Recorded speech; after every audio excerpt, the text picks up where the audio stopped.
Sorry about that. I accidentally stopped recording.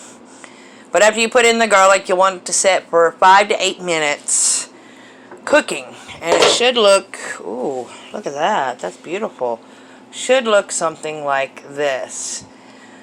And it smells wonderful. Now, what I'm going to do is I'm going to get the hot dogs.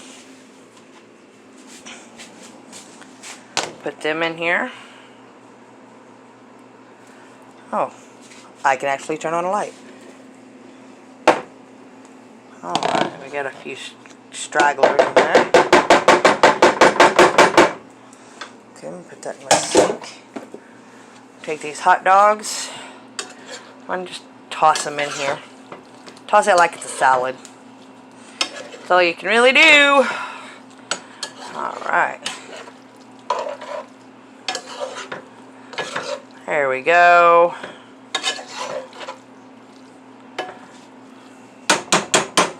There we go. That looks good.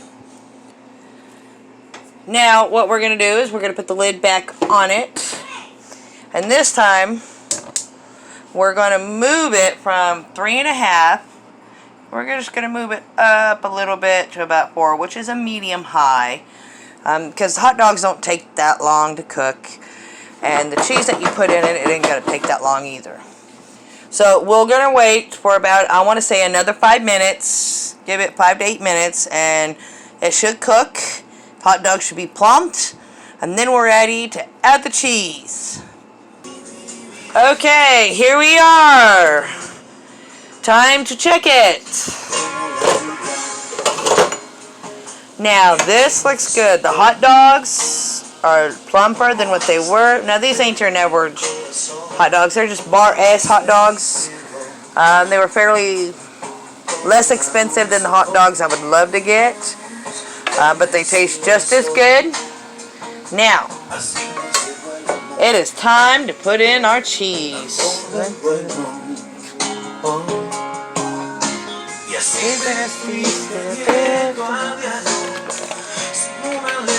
Uno radio.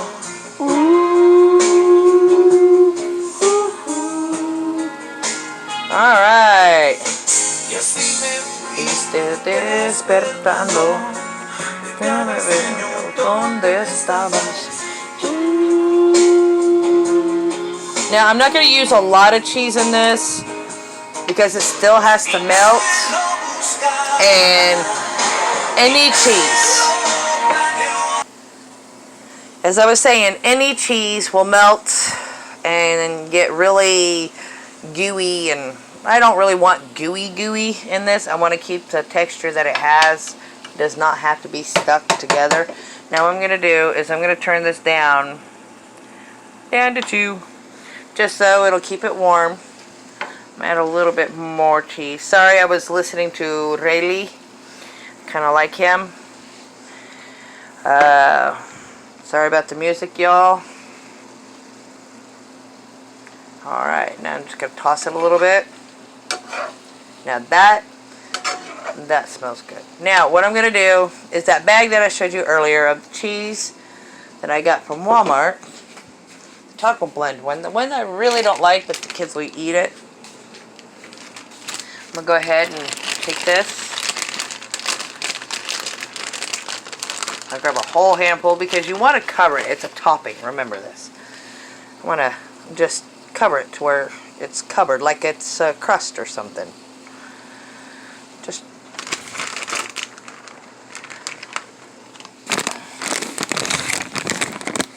you just want to keep covering it until it's fully covered. Now, it doesn't have to be 100% because it will melt together and fuse together.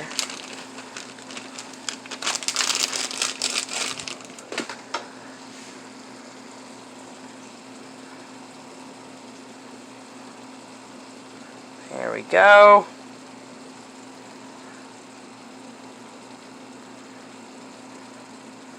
It's good enough. I'm going to throw a little bit of this on top, even though I probably like to keep it on just the inside, but I'll go ahead and throw some on top just to give it an extra zing and flavor. You can never go wrong with Parmesan. I love it. If If I didn't have the queso oaxaqueño, Parmesan will be my other to-go-to cheese. Everyone has their to-go-to cheese, and I have oaxaqueño, and I have Parmesan. But I don't like the stuff that comes in a powder. This is what I cooked. Now let's see if my husband will eat it. But anyway, we'll wait here in about, I want to say about 5-10 minutes, and we'll see how the cheese looks. Okay, here is the moment of truth. I'm going to turn it off. Look at that. Only if you could smell in videos. That smells so good. So good. So that is how I make my calabacitas. Well, that's one way. Hope you guys enjoy, and I hope this was useful.